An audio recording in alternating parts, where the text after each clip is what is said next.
জুবিন গাৰ্গৰ মৃত্যুৰ তদন্তত সহায় কৰা আপোনালোকৰ লিগেল ৰেছপন্সিবিলিটি, আইনগত দায়িত্ব, আপোনালোকৰ মৰেল ৰেছপন্সিবিলিটি, আপোনালোকৰ নৈতিক দায়িত্ব। আপোনালোকে অসমলৈ আহিব লাগিবই।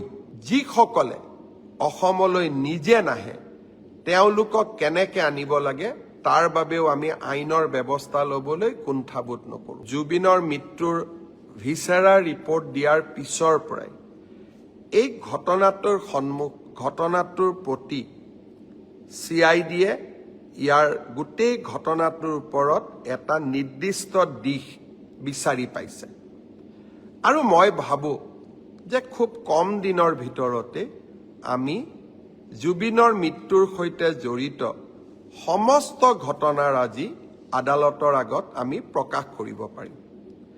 আমি এতিয়া বহুখিনি কনফিডেণ্ট হৈছোঁ যে এই তদন্তৰ গতি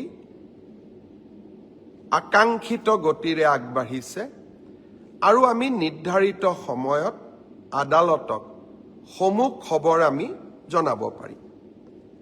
ছিংগাপুৰৰ অসমীয়াসকল নহা বাবে আমি মনোকষ্ট পাইছিলোঁ। অহাকালি 4জনকৈ ছিংগাপুৰৰ প্ৰৱাসী অসমীয়া অনুসন্ধানত যোগ দিবৰ বাবে গুৱাহাটীলৈ আহিব। অৰ্থাৎ আগত এজন আহি গ'ল, এতিয়া 4জন আহিব, 6জন এতিয়াও বাকী থাকি যাব।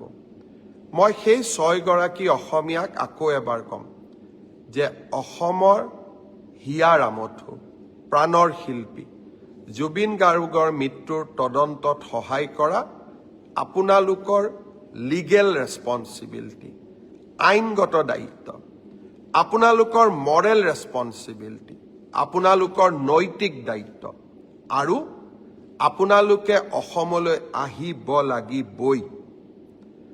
যিসকলে অসমলৈ নিজে নাহে তেওঁলোকক কেনেকৈ আনিব লাগে তাৰ বাবেও আমি আইনৰ ব্যৱস্থা ল'বলৈ কুণ্ঠাবোধ নকৰোঁ।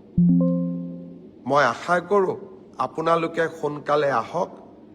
আপোনালোকৰ ষ্টেটমেণ্টখিনি লোৱাৰ লগে লগে আমি আদালতক গোটেই ঘটনা অতি সোনকালে জনাবলৈ সক্ষম হ'ম।